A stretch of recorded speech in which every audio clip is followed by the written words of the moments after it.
Fellaini. Have Arsenal made Marouane their #1 target for this summer? Cavani. Will Edison be lighting up London or Manchester next season? And Robert Lewandowski, who's in pole position for the big pole?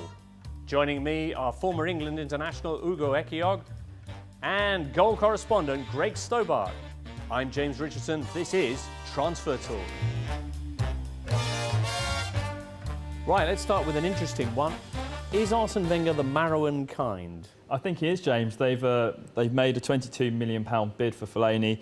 It meets his buyout clause in his contract. They're the first team to make a move for Fellaini. We were expecting Man United to go into. Nothing will happen soon because a lot of people are on holiday. It's that time of the year, really. But I think there'll be a big movement on that in the next few weeks. Can you see that working, Ugo? I think it's a little bit wishful. I think Marouane's going to have a lot of choices. He's going to have options, and I think he will have better ones than Arsenal, or he would consider better clubs than Arsenal. I think Arsenal will pay his wages, and Fellaini, he's been playing as a number 10, but really he wants to play as a defensive midfielder, and he'd fit in perfectly in Arsenal's system as a defensive midfielder, alongside Wilshere, Cazorla, that kind of player. He just needs a move. He deserves to be playing in the Champions League. He's one of those players who's playing at a level below where he should be now.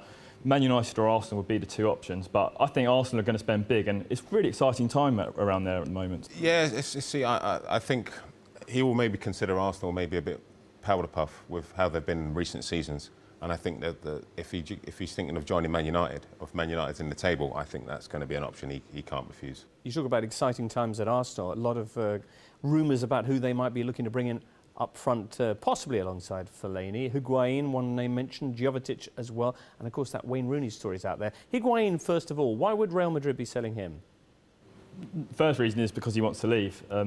He's just got a bit stale there. He still scored 16 goals in the league last season, but it feels like it's time for him to move on. He's behind Benzema in the pecking order and Ronaldo, of course, and maybe the main reason is Real Madrid want to raise some cash because they're going to make massive moves for Gareth Bale, maybe even Luis Suarez as well. Right, how massive?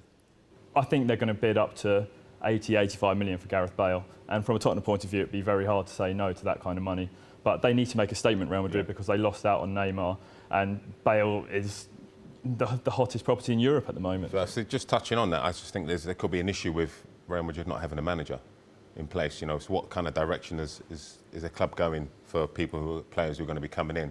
So that could be quite key, an interesting one. I think it would take a world record to tempt Bale or tempt Tottenham to sell Bale. So I think they would definitely have to find all the pesetas that they've got, or euros, as they now are. I don't think it really matters with Real Madrid that much whether they've got a manager or not. They kind of do their business regardless of whether they have a manager or who's in charge. It's way above that, really.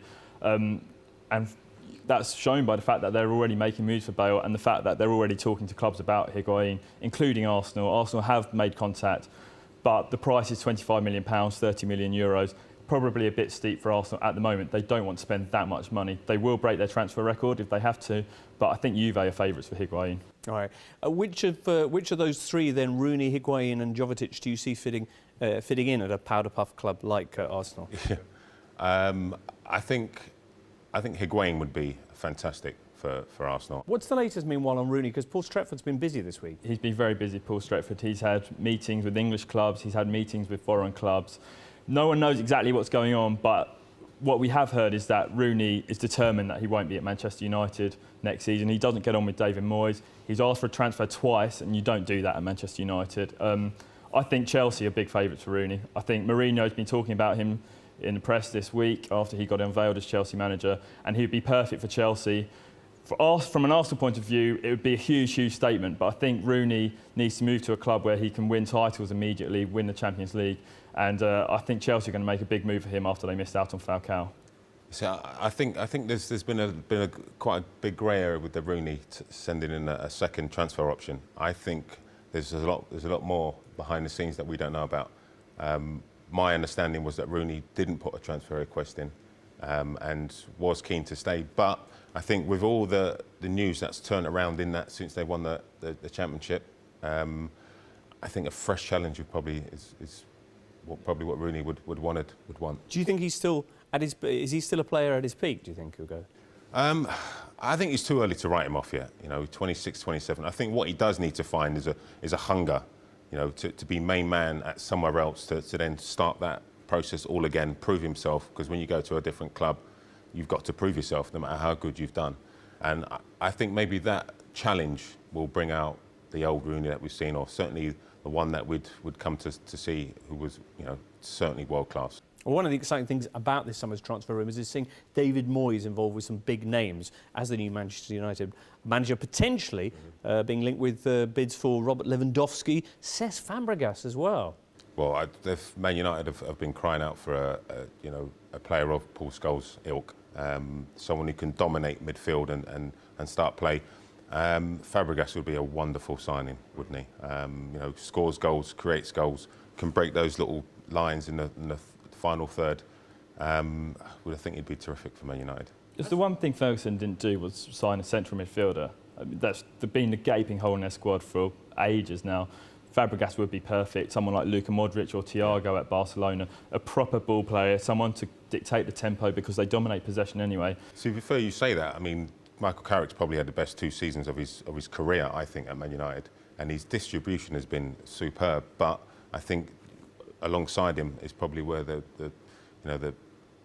lacked a little bit. They haven't had someone who can go and score goals from midfield.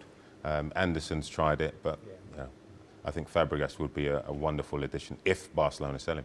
Lewandowski's meanwhile being linked with all sorts of clubs, which is also true of Cavani and Tevez.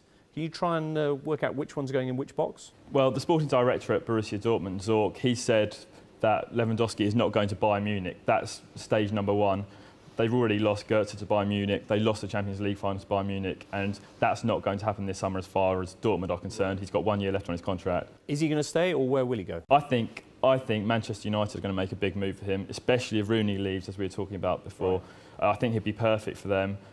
But Chelsea, Man City, they'll both be banging for him as well. But aren't City also in for Cavani? Cavani is their number 1 target. They've been all over him for about a year now.